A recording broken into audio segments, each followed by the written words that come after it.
Good morning, dear student. This is Amit Tripathi. Guys, you are welcome in today's class. In last class, we have discussed about the elementary idea of the force and types of force. And I hope you will understand the last lecture. And today we are going to start your new topics, that is the most important topic of this chapter, that is the Newton's law of motions. Before starting these chapters, we have discussed a experiment. The name of this, that is Galileo's experiment. Okay, what is the Galileo's experiment? Galileo is a scientist which does some experiment on the motion of the object. Okay, what is this? Clear? We see here. Galileo suppose a two inclined plane. Galileo suppose a two inclined plane. Suppose that this is the horizontal surface.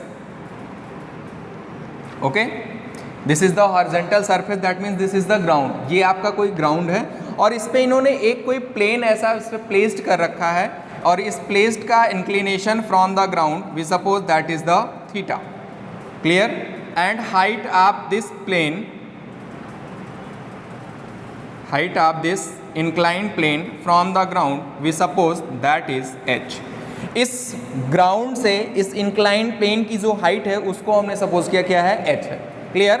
And it take a roll of marble, that means it take a piece of stone of marbles, that means इन्होंने कोई एक round circle का, round shape का एक टुकड़ा लिया और वो शेप क्या है, सर्कुलर शेप में है. और इस पूरे केस में एक एजम्पशन आपका ये होगा कि ये जो सरफेस आपका है, दैट मीन्स ये जो इंक्लाइंड प्लेन है that is very very smooth, that means friction of this surface is approximate zero. यहाँ पे कोई फ्रिक्शनल फोर्स वर्क नहीं कर रहा है, मीन्स कोई भी फ्रिक्शन यहाँ पे वर्क नहीं करेगा, फ्रिक्शनल फोर्स इस ऑब्जेक्ट पे अप्लाई नहीं होगा. ठीक है, क्योंकि आपको पता है अगर कोई भी ऑब्जेक्ट है किसी भी दो सरफेस के कांटेक्ट में है तो दोनों सरफेस के बिटवीन में एक फोर्स एक्टिव होता है जिसको हम बोलते क्या है, frictional force. And that force is always directed और act on the object to opposite to the direction of motion of the object. जिस डायरेक्शन में आपका ऑब्जेक्ट मूव करेगा उसके एग्जैक्टली अपोजिट डायरेक्शन में आपका फोर्स वर्क करता है और उस फोर्स को हम बोलते क्या है, फ्रिक्शनल फोर्स. क्लियर? तो एजम्पशन क्या था कि ये जो सरफेस इन्होंने ले रखा है वो कैसा है, बिल्कुल स्मूथ सरफेस है. फिर इन्होंने फिर एक इसी से लगा हुआ और इंक्लाइंड प्लेन लिया जिसका इंक्लिनेशन सेम था. सपोज दैट अगर हम ये सपोज करें कि ये है आपका inclination from the ground, this is θ1 and he take next inclination plane that is θ2 and it also take another inclination plane whose angle from the ground that is θ3. Clear? तो total आपके पास कितने inclination plane हो गए, एक तो आपका ये first हो गया, this is first, this is second and this is third. Clear? Total 3 inclination plane इन्होंने लिया और इन्होंने क्या किया कि जब इस θ1 और θ की वैल्यू एग्जैक्टली सेम थी, ये θ is equal to the θ1, that means inclination of first plane from the horizontal plane और from the ground is equal to the first inclination plane of second side. ठीक है, दो सेकेंड साइड में जो आपका inclination था उसका inclination angle from the ground वो क्या था, सेम था. दोनों की वैल्यू क्या है, सेम है.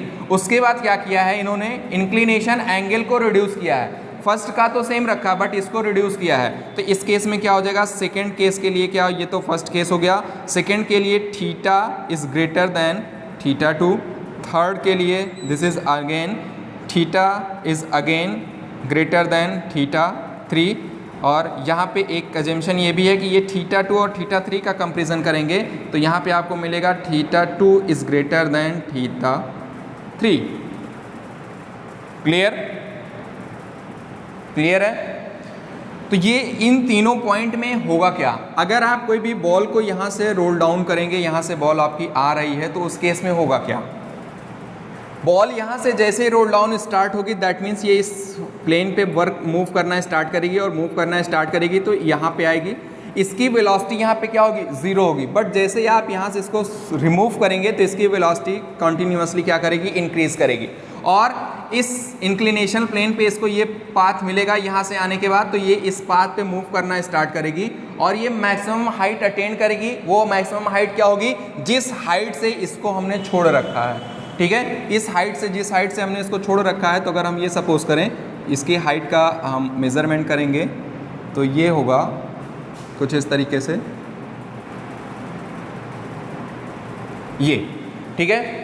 ये रोल डाउन होते यहाँ पे आएगी और इस पे फिर इस सेकेंड जो आपका फर्स्ट सेकेंड साइड का फर्स्ट इंक्लाइन प्लेन है उस पे ये क्या करेगा, मूव करेगा और ये मैक्सिमम हाइट तक पहुँचेगा जहाँ से ये मोशन करना स्टार्ट किया था, यहाँ से, ठीक है। After that its velocity will becomes at this point that is 0, clear. Then again if we reduce the inclination angle from the ground in second side inclined plane, ठीक है। इस inclined plane का आपने एंगल क्या किया, reduce कर दिया। ये देखिए हमने अभी, आप इस एंगल की बात करेंगे तो ये एंगल और इस एंगल की बात करेंगे तो इन दोनों में डिफरेंस आपको मिल रहा है, ये this angle is less then this angle, ठीक है। अब क्या होगा, अब आपका ऑब्जेक्ट इस पे मूव करेगा और अगेन ये फिर सेकेंड पे मूव करना स्टार्ट करेगा। अब आपने फर्स्ट को रिमूव कर दिया और फिर ये मैक्सिमम हाइट को अटेन करेगा। मैक्सिमम हाइट अटेन करेगा दैट मीन्स जिस हाइट से यहाँ से ये चला है दैट मीन्स ये हाइट आपकी क्या हो जाएगी, h, ये हाइट आपकी क्या हो जाएगी, h। इस केस में देखेंगे तो ये भी हाइट आपकी क्या होगी, h होगी। और अगर हम इसको और आगे स्ट्रेट फॉरवर्ड करें तो ये हाइट भी आपकी जो होगी वो क्या होगी, h होगी, क्लियर। अगेन फिर जब आप थर्ड इंक्लिनेशन एंगल, आपने एंगल को और रिड्यूस कर दिया, एंगल को और रिड्यूस करेंगे तो उस केस में क्या होगा, फिर आपकी जो ये मार्बल रोल डाउन हो रही है इस प्लेन पे, फर्स्ट प्लेन पे, वो फिर थर्ड प्लेन पे मूव करना स्टार्ट करेगी और थर्ड प्लेन पे मूव करके फिर ये मैक्सिमम हाइट जिस हाइट से ये आई है उस हाइट तक अटेन करेगी, ठीक है। बहुत इंपॉर्टेंट कंक्लूजन पॉइंट निकलने वाला है यहाँ पे। और लास्ट हमने क्या किया कि अब कोई भी इंक्लिनेशन नहीं रखा, मींस सेकंड साइड में कोई भी प्लेन हमने नहीं लगाया है, सिर्फ और सिर्फ क्या है, ग्राउंड है। तो यहाँ से ये बॉल रोल डाउन होगी और इस प्लेन पे दैट मीन्स हॉरिजॉन्टल प्लेन पे मोशन करना स्टार्ट करेगी और हॉरिजॉन्टल प्लेन पे मोशन करना स्टार्ट करेगी। हमने ये स्टार्टिंग में ही सपोज कर रखा था कि frictional force acting on the surface is approximate 0, that means negligible frictional force लगेगा। तो यहाँ पे जो आपकी बॉल होगी वो बॉल कंटिन्यूअसली यूनिफॉर्म मोशन से मूव करती हुई आगे बढ़ती चली जाएगी। अब आगे बढ़ती हुई जाएगी तो वो कहाँ पे रुकेगी, वो इस हाइट को अटेन करने का फुल एफर्ट करेगी। बट यहाँ पे हाइट आपको मिल रहा है नहीं, क्यों, क्योंकि इंक्लिनेशन एंगल क्या है, 0 है। इंक्लिनेशन एंगल 0 है तो यहाँ से हाइट भी क्या हो जाएगी, 0 हो जाएगी। और अगर कोई भी फ्रिक्शनल फोर्स वर्क नहीं कर रहा है तो इस हाइट को अटेन कर लिए कंटिन्यूअसली मूव करेगी जब तक इस पर कोई एडिशनल एक्सटर्नल फोर्स हम अप्लाई नहीं करेंगे, ठीक है। ओवरऑल कंक्लूजन आपको क्या मिल रहा है, देखिए जब यहाँ से कोई भी बॉल मूव करना स्टार्ट की, रोल डाउन हुई, यहाँ इसकी वेलोसिटी मैक्सिमम होगी। क्यों, क्योंकि आपको पता है कोई भी ऑब्जेक्ट अगर किसी भी हाइट से मूव कराते हैं तो उस पर एक फोर्स वर्क करता है जिसको बोलते हैं फोर्स ऑफ ग्रेविटी। वो ग्रेविटेशन में हम आपको बताएंगे, ठीक है। तो इसकी वेलोसिटी इंक्रीज करेगी, वेलोसिटी की डायरेक्शन में फोर्स का डायरेक्शन होगा जिससे इसकी वेलोसिटी इंक्रीज करेगी। और जब इस प्लेन पे आएगा, इस प्लेन पे मूव करेगा तो वही same force of gravity work करेगी but that is opposite to the direction of motion, जिसकी वजह से इसकी वेलोसिटी क्या होगी, रिड्यूस्ड होगी, ठीक है। तो वेलोसिटी रिड्यूस होगी तो मैक्सिमम हाइट तक पहुंच के ये क्या हो जाएगा, स्टॉप हो जाएगा। और ये मैक्सिमम हाइट पे पहुंचेगा, फिर आपने इंक्लिनेशन एंगल रिड्यूस किया, फिर ये मैक्सिमम हाइट तक जाएगा। बट क्या दोनों की डिस्टेंस, जो डिस्टेंस यहाँ से है, अगर हम ये सपोज करें ये आपका O है और ये पॉइंट है P, ठीक है, और इसको हम नाम दे दें, this is point A, point B and this is point C। क्या OP की distance, OP is equal to AP, ये एग्जैक्टली होगा या नहीं होगा? अगर ये दोनों एंगल सेम है तब तो दोनों की वैल्यू सेम होगी, दैट मीन्स ये फर्स्ट कंडीशन के लिए ट्रू है। But in second case you find the distance of OP, that means OP की जो लेंथ होगी वो AB के इक्विवेलेंट होगा? नहीं होगा। सेकेंड केस में आपको क्या मिलेगा? OP is not equal to PB। ठीक है, इस केस में आपको क्या मिलेगा? दिस इंप्लाइज दैट इस केस में आपको मिल रहा है OP is less than PB। That means distance covered by the object in second side second inclined plane is greater than, sorry ये सिंबल आपका ये होगा, this is greater than the distance covered by the moving object in first side inclined plane. ये length आपकी जो होगी वो less than होगी किसके कंपेरिजन में? इसके कंपेरिजन में। ठीक है, बट अगर आप हाइट मेजरमेंट करेंगे from the ground that is same. ठीक है, ये हाइट आपकी क्या होगी? सेम होगी। क्लियर? इसी प्रकार से आप देखेंगे in third case also the OP is not equal to the PC। इस केस में आपको क्या मिल रहा है? OP is again less than the PC। जैसे ही आपने एंगल को और रिड्यूस किया तो उसकी डिस्टेंस कवरिंग क्या हो गई? इंक्रीज कर गई, और वो जाके स्टॉप कहाँ पे हो रहा है? जहाँ पे उसको मैक्सिमम हाइट जिस हाइट से वो मोशन करना स्टार्ट किया था वो हाइट मिल रही है, वहाँ पे वो जाके स्टॉप होगा। ठीक है, और थर्ड केस में आपका क्या होगा? थर्ड केस में ये इनफाइनाइट डिस्टेंस ट्रेवल करेगा अगर इस पे कोई फ्रिक्शनल फोर्स दैट मीन्स कोई एक्सटर्नल अनबैलेंस फोर्स वर्क नहीं कर रहा होगा तो। ठीक है, क्लियर? क्लियर? तो इनका कंक्लूजन पॉइंट क्या निकला? कंक्लूजन पॉइंट इस एक्सपेरिमेंट का कंक्लूजन क्या निकला मैं यहां आपको बताता हूं।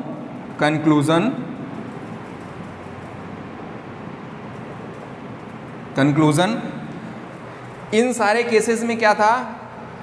कोई एक्सटर्नल अनबैलेंस फोर्स वर्क कर रहा था। यस, वो क्या था? Force of gravity.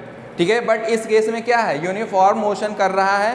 क्यों? क्योंकि इस पर कोई फोर्स ऑफ ग्रेविटी वर्क कर नहीं रही है। ठीक है, और ना ही इसमें फ्रिक्शनल फोर्स वर्क कर रहा है, तो ये अपने यूनिफॉर्म मोशन में मूव करेगा। ठीक है, तो इसका फर्स्ट कंक्लूजन पॉइंट आपका हो जाएगा, first conclusion point, a body is rest and no force act on it remains at rest.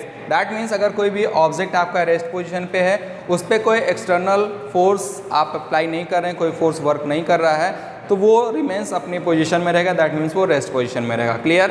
Second one, a body is moving and no force act on it will continue to move at constant speed in a fixed direction. That means any object will move with a speed, initial speed in any fixed direction. It will be continue in your motion unless you will not applied any unbalanced external force on that object. Clear? And third one, if the force is acting on a moving object, the body will accelerate. Either it is positive acceleration or it is negative acceleration. If you will apply the force along the direction of motion of the object, the speed of the object will be increases. That means that have positive acceleration. And if you will apply the opposite direction of the motion of the body force, the speed of the object will be decreased. That means in that case the acceleration will be negative. That means retardation. Clear? This is the conclusion point of this experiment. And then we are go to learn the Newton's law of motion. Sir Isaac Newton will study the conclusion of Galileo's experiment and combine these conclusion point in a set of rules. That set of rules is known as the Newton's law of motions. There are three laws of motions, Newton's laws of motions. The first one we are going to discuss in today class, that is the first Newton's law of motion. And first Newton's law of motion is also known as the law of inertia. A new word will come in this law, that is the inertia. We also discuss what is the inertia and what is the relation between inertia and mass. So we discuss the Newton's first law of motion. The statement of Newton's first law of motion: a body continue to be in a state of rest or in a state of uniform motion in a straight line unless some external force is applied on the object to change that state. This is the statement of Newton's first law of motions.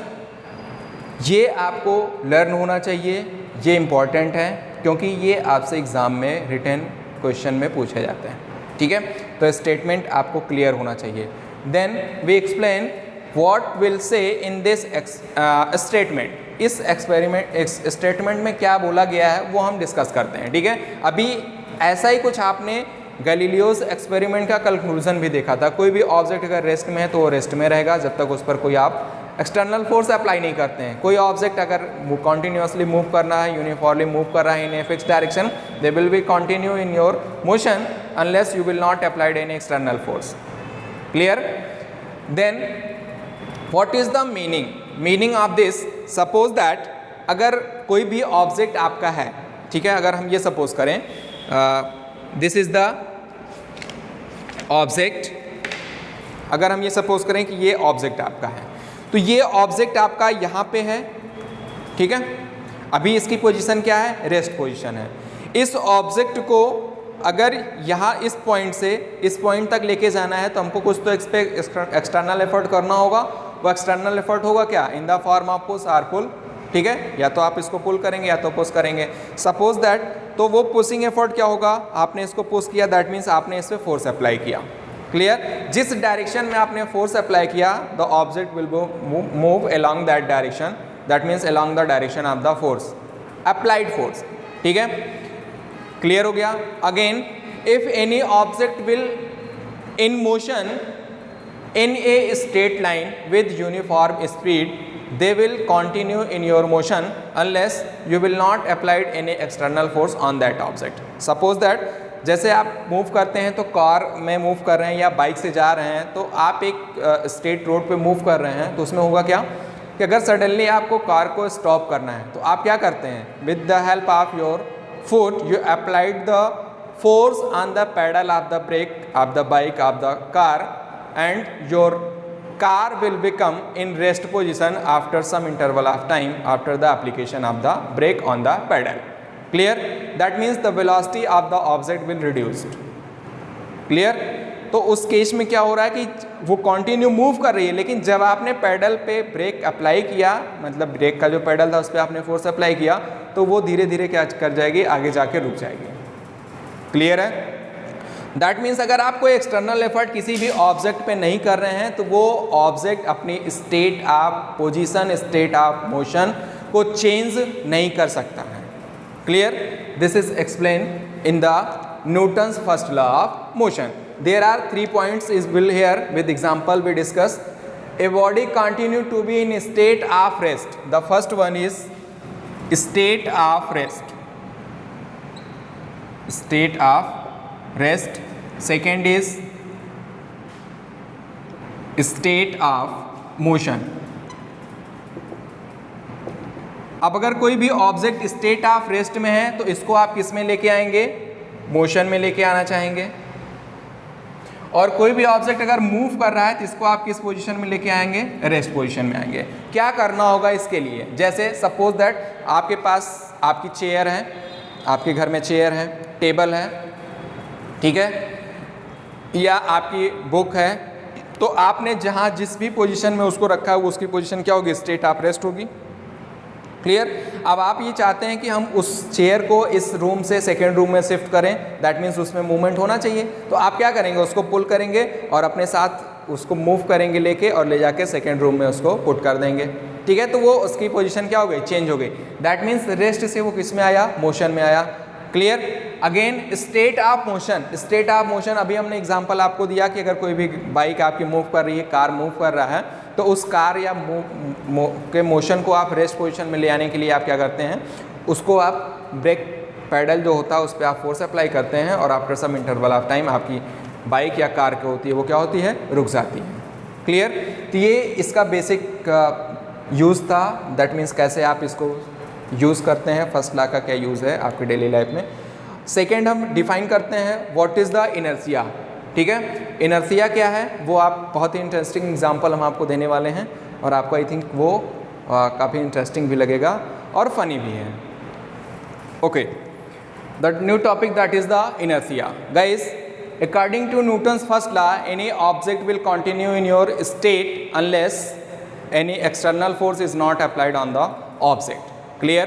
That means क्या हम सभी object को, जैसे हम suppose करें कि ये आपका ऑब्जेक्ट है, या आप ऐसा सपोज करिए, चलिए बहुत ही इंटरेस्टिंग एग्जांपल लेते हैं। एक आपके पास टॉय है, टॉय मतलब एक खिलौना है, जो खिलौना वो क्या है, कार है आपके पास, खिलौने वाली कार है, और एक आपके पास जो कार मूव करती है with the help of fuel, जो मूव करती है, ठीक है, जिसमें आप बैठ कर ट्रैवलिंग करते हैं, वो है, ठीक है। अगर हम ये बोलें कि आपको दोनों को पुश करना है, ठीक है, तो इस कार को आप सपोज करिए ये आपकी डस्टर है, बट ये इसको हम सपोज करते हैं आपकी कार है, ठीक है। अगर इसको आपको मूव कराना है तो आप क्या करेंगे, इस पर पुशिंग एफर्ट अप्लाई करेंगे, और with in A small pushing effort you will able to move this toy car from the one position to another position. Clear, ये इजिली आप इसको मूव करा सकते हैं। बट अगर मैं बोलूँ आप कार को पुश करिए, तो क्या आप कर सकते हैं? कर सकते हैं। जितना इजिली आपने इसको मूव कराया उतना इजिली आप उसको भी मूव करा सकते हैं? नहीं। That means you will applied a some specific amount of force on the object to changing the motion or to changing the state of position of the object.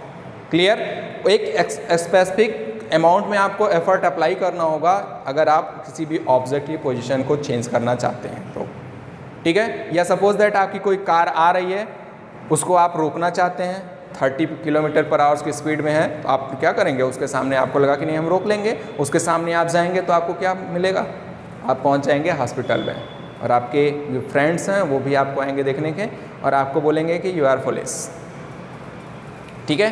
तो ऐसा आपको बिल्कुल नहीं करना है, सिर्फ हमने समझने के लिए आपको एग्जांपल दे रखा है, ठीक है। तो ये इनर्शिया होता क्या है, कोई भी ऑब्जेक्ट अगर है, चलिए एक इसका एग्जांपल अब इनर्शिया के टर्म में हम आपको देते हैं। आप पर डे जब मॉर्निंग में स्कूल आने के लिए उठते होंगे, जब आते थे, it means with in next 10 days you will also come in your school and we are teaching and learning face to face in your classroom, okay. Suppose that जब आप सुबह मॉर्निंग में उठते हैं तो आपके बगल में आपकी मोबाइल, आपके बेड के बगल में टेबल पे ही आपकी मोबाइल होती थी, और उस मोबाइल में आप अलार्म लगा के सोते थे कि मॉर्निंग में हमको इस टाइम पे उठना है। ये 100% श्योर है, 99% स्टूडेंट के पास ही होता था। सपोज दैट अगर 1% ये नहीं करते हैं तो उनकी मदर उनके लिए अलार्म होती हैं, वो आती हैं और बोलती क्या है कि बेटा उठ जाओ, स्कूल जाना है, ठीक है। तो आप देखिए करते क्या हैं, यहाँ देखिए इनर्शिया का कॉन्सेप्ट आने वाला है, मैं आपको डेली लाइफ से रिलेट कर रहा हूँ, ऐसा ही ऑब्जेक्ट के पास भी होता है, ठीक है। तो वो पूरी रात आपने सो रखी है, 7 से 8 घंटे आपने फुल नींद ली है, उसके बाद जैसे ही आपका अलार्म बजा, फिर आप उस अलार्म को अपनी आंख भी नहीं खोलते हैं और अपने हैंड को मोबाइल के पास आराम से इसलिए पहुंचा देते हैं कि ये मेरे पास मोबाइल है, और आपको ये भी कंफर्म है कि हमको कहाँ पे टच करना है और कौन सी कीज़ को प्रेस करना है जिससे हमारा अलार्म कट हो जाए या अलार्म स्नूज मोड में चला जाए, ठीक है। तो आप करते क्या हैं कि आप ये करते हैं कि जैसे अलार्म आपका रिंग किया, आपकी नींद खुली और आप आधे नींद से आप उठे और उसको अलार्म को आपने बंद करने के लिए मोबाइल को टच किया या स्नूज मोड पर चला गया, फिर आप क्या एग्जैक्टली तुरंत उठ जाते हैं? नहीं उठते हैं, आप सोचते हैं बस 5 मिनट और सो लें। मतलब 7 घंटे की नींद आपको सोने के लिए कंप्लीट नहीं थी, बस 5 मिनट में आपकी पूरी नींद पूरी हो जाएगी, ठीक है। वो 5 मिनट्स का जो आपका रिस्ट्रिक्शन आ रहा है, वो क्या आ रहा है, आपकी बॉडी ये बोलती है, आपका माइंड ये सेट करता है, आप ये चाहते हैं कि बस 5 मिनट और सो लें। That means you want to change, you oppose the to change the position of your body. Clear, आप अभी सो रहे थे, आप उठना चाहते हैं, लेकिन आपके माइंड में ये सेट हो गया नहीं बस थोड़ा सा और सोते हैं, कि आप उठने का अपोजिशन हो रहा है। दैट अपोजिशन, दैट मीन्स उसको आप बोलते हैं लेजीनेस, ठीक है। ऐसे आपकी मदर आती हैं, मान लीजिए अलार्म नहीं है तो मदर ने बोला बेटा उठ जाओ, स्कूल जाना है, बस मम्मी 5 मिनट और सो लें, उठते हैं। किसी के माइंड में ये भी कोई ये भी बोल सकता क्या मम्मी रोज़ तो स्कूल जाते हैं, एक दिन नहीं जाएंगे तो क्या होगा, है ना, ऐसा भी हो सकता है। Same things is here, any object will in state of rest position, if you want to change their position, they will oppose to or they will resist to change their state of position। वो अपनी position में changing का क्या करता है, oppose करता है, उसका रेजिस्ट करता है, that opposition that resistance of the object to changing their state of position is known as the inertia. That means inertia is the natural tendency of an object which opposes to change their state of position. Clear? अगर कोई भी object rest में है तो उस पर आप एक, अगर आपने अप्लाई किया फोर्स, स्पेसिफिक अमाउंट में फोर्स अप्लाई किया, तभी वो मूव करना स्टार्ट करेगा, अदरवाइज वो कहेगा कि नहीं हम अभी नहीं जाएंगे, अभी मूव नहीं करेंगे। ठीक है, उसकी नेचुरल टेंडेंसी होती है। कोई भी ऑब्जेक्ट अगर मोशन में है, आपने डायरेक्टली उस पर फोर्स अप्लाई किया तो क्या वो जैसे आपने फोर्स अप्लाई किया तुरंत रुक जाएगा? नहीं, थोड़ा सा तो मूवमेंट उसमें और होगा ही। ठीक है, तो वो अपोजिशन का क्या करता है? अपोज करता है। That opposition is known as the inertia. So we defined here inertia is the natural tendency. I am not writing the definition of inertia, we only tell you inertia is the natural tendency of an object which oppose or resist to change their state of position, that is known as the inertia of the object. Clear? that means यहाँ पे आप, मैं normally लिख देता हूँ apposition of to change the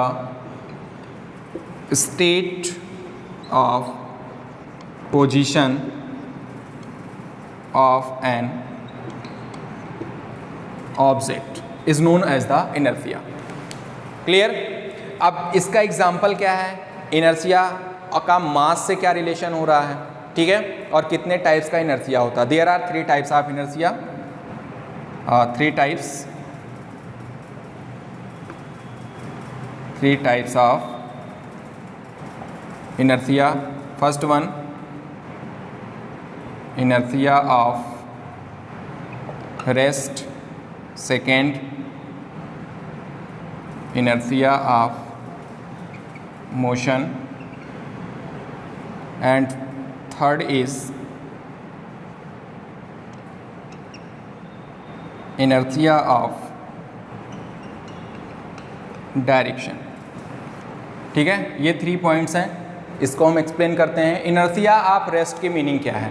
inertia of rest that means object will in rest position. तो इस object rest position में तो इसको आप क्या करेंगे? मोशन करने के लिए मूव कराएंगे। मोशन करने के लिए अगर आप फोर्स अप्लाई कर रहे हैं तो वो मोशन करने का क्या करेगा? अपोज करेगा। That opposition is known as the inertia of rest. It is the inability of a body to change by itself in state of rest. वो अपनी स्टेट ऑफ रेस्ट को अपने आप से चेंज नहीं कर सकता है, उसको चेंज करने के लिए कुछ एक्सटर्नल एफर्ट आपको अप्लाई करना होगा। That inability of the object is known as the inertia of the rest. For example, जब कोई भी आप सपोज दैट किसी बस में ट्रैवलिंग कर रहे हैं या कार में ट्रैवलिंग कर रहे हैं, वो कार स्टॉप है, आपने बस में एंट्री की, आपको सीट मिल गई, आप बैठ गए, अचानक से बस मोशन करना स्टार्ट की, उस केस में आपको क्या होगा? उस केस में होगा क्या कि आप सडनली बैक डायरेक्शन में जर्क फील करेंगे। That means your body will move in backward direction. क्यों? क्योंकि आपका जो बॉडी का लोअर पार्ट है, ठीक है, वो बस के सरफेस से रेस्ट पोजीशन में था और अपर पार्ट नॉन कॉन्टैक्टिंग में था। जैसे ही बस मूव करना स्टार्ट की, अगर आप यहाँ पे ऐसे बैठे हैं, ये आपकी सीट है, आप ऐसे बैठे हैं, तो ये बस ये कॉन्टैक्टिंग सरफेस आपका बस मोशन करना स्टार्ट की, दैट मीन्स लोअर पार्ट आपका मोशन करना स्टार्ट कर रहा है। इसके रिस्पेक्ट में आपकी बॉडी क्या थी? रेस्ट पोजीशन में थी, बट लोअर पार्ट भी बस के रिस्पेक्ट में मूव करना स्टार्ट करेगा और अपर पार्ट क्या होगा? बैक डायरेक्शन में जर्क फील करेगा। ठीक है, जिससे आप पीछे की तरफ फील करेंगे कि आप पीछे की तरफ मुड़ झुक गए।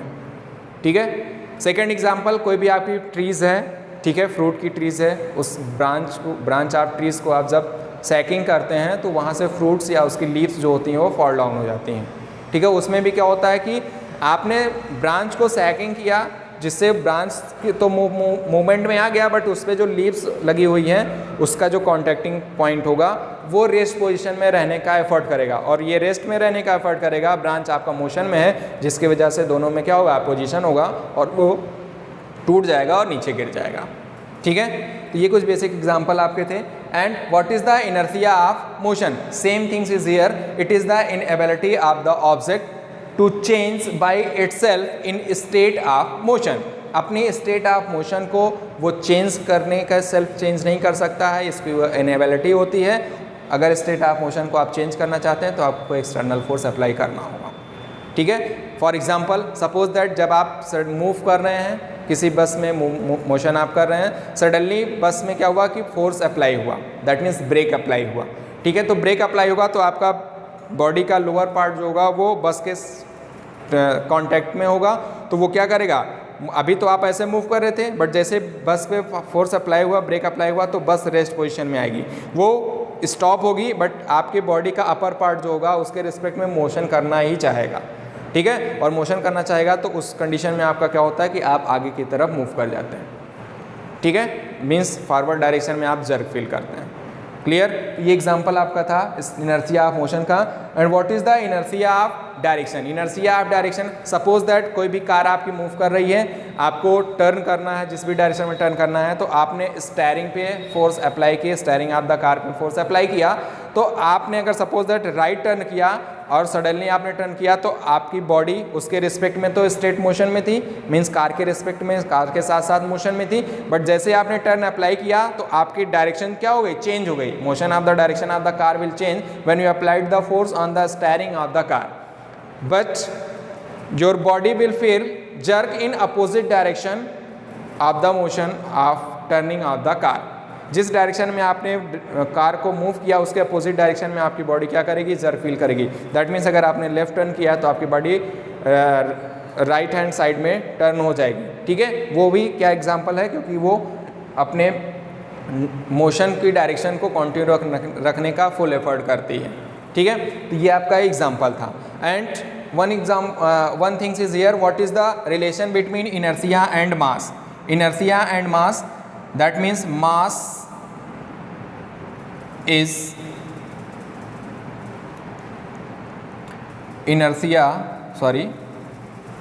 directly proportional to mass. This is the relation between inertia and mass. What is this? What is the meaning of this? Suppose that आपके पास एक फुटबॉल है रबर का और आप सेम साइज का आपके पास एक स्टोन है, आप ग्राउंड में गए, आपने क्या किया कि दोनों को अपने फुट से हिट किया। सबसे पहले आपने हिट किया किसको, आपने हिट किया फुटबॉल को, रबर के बॉल को, ठीक है। तो वो क्या होगा, वो लॉन्ग डिस्टेंस ट्रेवल करेगा, दैट मीन्स वो एयर में फ्लाइज करेगा away from the ground, after a far distance it will be go and becomes in rest position, clear. And again you will try to hit the stone ball, what happens, your foot will becomes injured and you will be hospitalized, clear। क्यों? क्योंकि उस stone ball के comparison में आपका जो football था उन दोनों का मास का क्या था, डिफरेंस था। चलिए उससे भी अच्छा एग्जांपल और लेते हैं। सपोज दैट आपके पास एक बॉक्स है, ये कोई बॉक्स है और ये आपका सेकेंड बॉक्स है। इस बॉक्स में, ये बॉक्स में क्या है, बुक है, और दिस इज द एम्प्टी। ये फर्स्ट बॉक्स और ये सेकेंड बॉक्स, क्लियर। तो फर्स्ट बॉक्स को आप इजीली अगर मूव करना चाहेंगे तो इसको आराम से उठाएंगे और दूसरी जगह मूव करा देंगे। बट इस केस में क्या होगा, इस केस में क्या होगा कि इसका मास जो होगा, अगर हम ये सपोज करें mass of m1 is less than the mass of m2, that means m2 second box का सेकेंड बॉक्स का मास जो होगा वो क्या होगा, ग्रेटर होगा, और सेकेंड बॉक्स का मास ग्रेटर होगा तो आप इसको इजिली मूव करा सकते हैं नहीं। That means you will apply the maximum effort, that means you will apply the maximum force in comparison to first to moving this box from one place to another place, clear. Then you will able to conclude that the mass of the object is greater, that means that object have greater inertia, and if the mass of the object is less, the inertia of that object is also less. Same things आपका football के case और stone के ball में भी था। Stone का ball जो था उसका मास फुटबॉल का जो रबर का बॉल था उसके कंपैरिजन में क्या था, ग्रेटर था, जिसकी वजह से आपने जब उसको हिट किया तो आपका फुट जो था वो इंजर्ड हो गया, और जब आपने रबर के बॉल को हिट किया था तो वो इजिली मूव कर गया था, ठीक है। That means inertia is directly proportional to mass. अगर आपका मास ग्रेटर है तो इनर्शिया भी ग्रेटर होगा, और मास अगर आपका लेस है तो इनर्शिया भी क्या होगा, लेस होगा, क्लियर। तो ये था आपका आज का लेक्चर जिसमें हमने डिस्कस किया Galileo's experiment. Newton's first law of motions, inertia, types of inertia, and what is the relation between inertia and mass, or how the inertia will depend on the mass. Clear? I hope you will enjoy this lecture. You will comment in your comment section how much you will able to understand this topic. In next class we will meet with the new topic, that is the Newton's second law of motion. Thank you. Have a nice day.